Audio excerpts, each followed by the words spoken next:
What's good, YouTube? It's your boy, Blue Blood Sports TV, back at y'all with another one. So, former two-division undisputed, legendary, Hall of Fame, world champion, heavyweight world champion, superstar, boxer, Evander the Real Deal Holyfield. He weighs in on the highly anticipated trilogy match between undefeated two-time heavyweight world champion, British superstar boxer, Tyson the Gypsy King Fury, and Olympic bronze medalist, former WBC American heavyweight world champion, superstar boxer, Deontay the Bronze Bomb Wilder. We know their trilogy match is scheduled for July 24th at the T-Mobile Arena in Las Vegas, Nevada. With that said, Evander Holyfield, he weighed in on the second fight and the actions that took place in the second fight. And Evander Holyfield, well, he stated that he saw what took place and he knew from the very beginning that that wasn't Deontay Wilder. He stated from the very beginning he knew that something was wrong. He says he's never saw a fighter just go from point A to point Z that fast. He says, now you see, every boxer has a bad night. He says, but that wasn't a bad night. Something was wrong. He says, then he started to see all of the different allegations and all of the different, the gloves and the water and things of that nature. Now, Evander Holyfield, he states he don't know what's true and what's not true. He says, but for one thing, it's for certain that he knew Deontay Wilder wasn't the same guy that night. He says, a guy doesn't fall off a cliff overnight in the sport of boxing. He says, I've never witnessed that ever before. He says, now guys can get old overnight, but you don't forget how to box. You don't forget everything you learned in boxing. He says that he couldn't even stand on his 2 feet. He says every little punch, his reaction to every little punch was a telling story. He says you can look at how he was reacting to every little punch. It was as if something was extremely wrong with Deontay Wilder. So he says that he highly expects Deontay Wilder to be a completely different guy in the trilogy match. He stated that in the second fight, he didn't look anywhere remotely close to himself. He says now if you look at the first fight and look at the second fight, it looked like two different guys. And he stated, I've never seen that before in the history of the sport of boxing. He says something was definitely wrong. Now, I can't say what was wrong or what took place for sure, but I know one thing, something was definitely wrong. He simply was not himself. So Evander Holyfield, he continues to go in and break down what he thought about the second fight. And he says from the opening bell, he said to himself, uh-oh, something's not right here. This is it looks like it's uncharted territory for Deontay Wilder, and that's not right, okay? So with that said, he goes on and says that, he believes Deontay Wilder has a great shot and a great opportunity to be victorious in the second fight. It's going to be his story. In the third fight.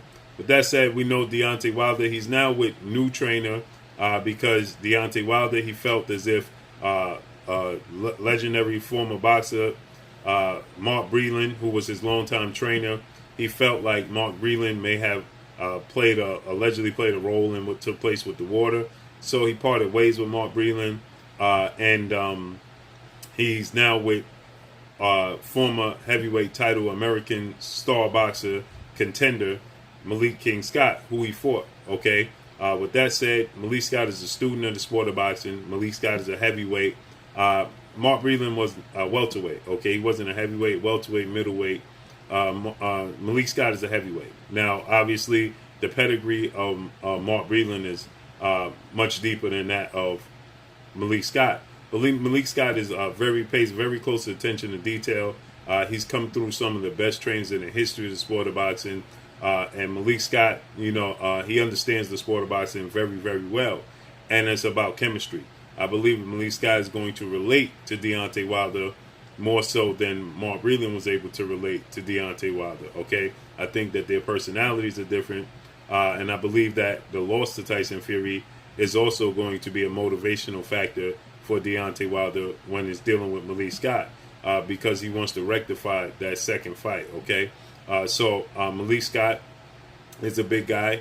He understands. If you ever watch Malik Scott and his style of boxing, he was a pure boxer. Okay, he wasn't just a big plotting forward heavyweight. Malik Scott is a boxer, pure boxer. Okay, Malik Scott utilizes the ring, utilizes his jab.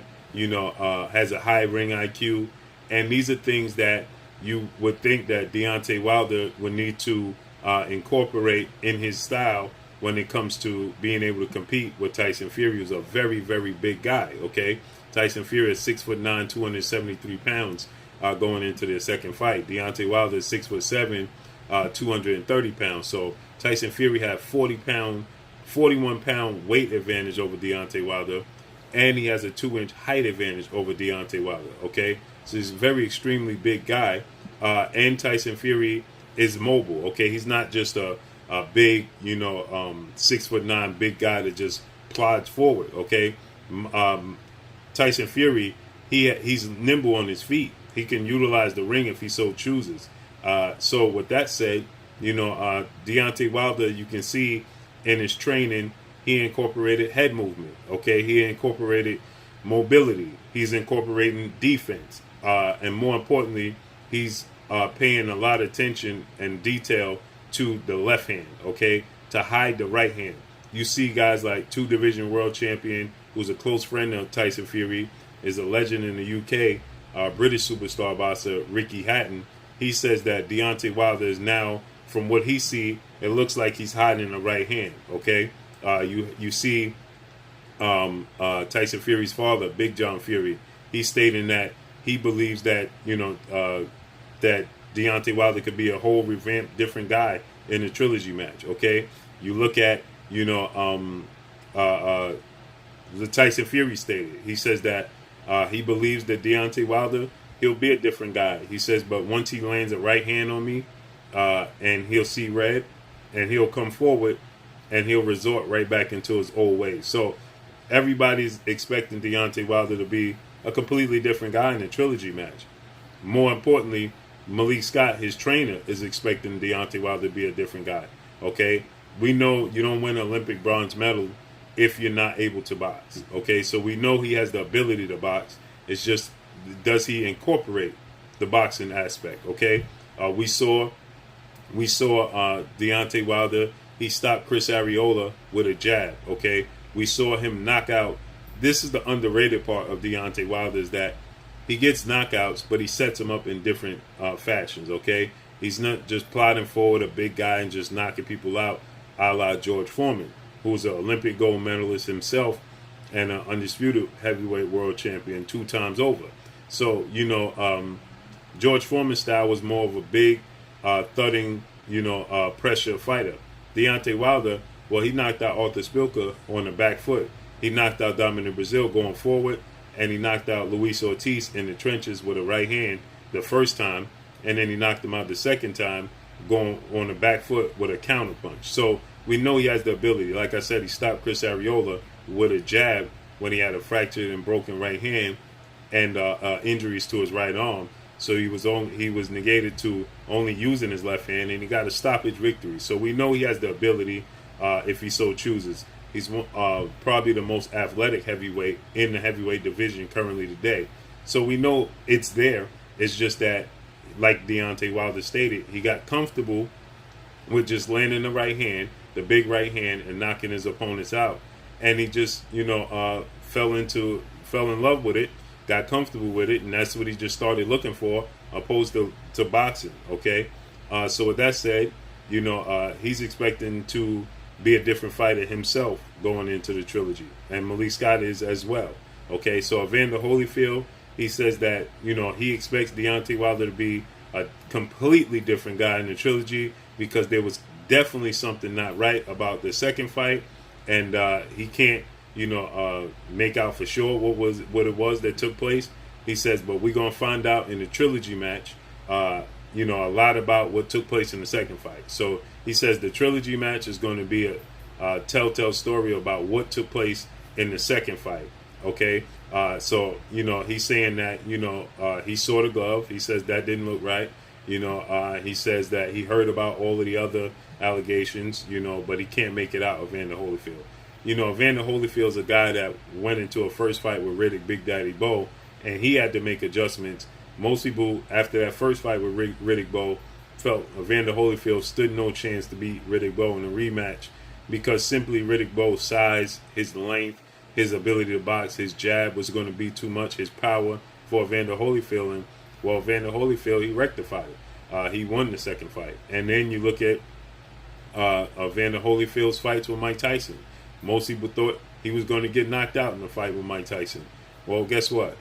He knocked Mike Tyson out the first time, and the second time he frustrated him until Mike Tyson went out of the boundaries of the rules of the sport of boxing, bit his ear, and we know he got, disqualified. So people counted him out in that fight. Now, the fights with Lennox Lewis, he was completely outmatched, and there was no adjustments made from the first fight. I thought he completely lost the first fight, and in the second fight, he made adjustments, some adjustments, but Lennox Lewis clearly won the fight running away. So Evander Holyfield's experience, he's qualified to, discuss what he thinks takes place, and this is his opinion. But that's all I got for y'all. Make sure you hit the like button, drop a comment in the comment section, let me know what y'all think. Y'all already know what it is. It's your boy Blue, Blue Blood Sports TV. Hate, like, comment, and subscribe. If you haven't subscribed, hit the subscribe button, hit the like button, hit the bell icon to get all the new notifications. Follow me on Instagram at Blue Blood Sports TV, all one word. Y'all already know what it is. That's all I got for y'all. Peace. Hey, this is Ebony Bridges, Blonde Bomber, and you're watching Blue Blood Sports TV.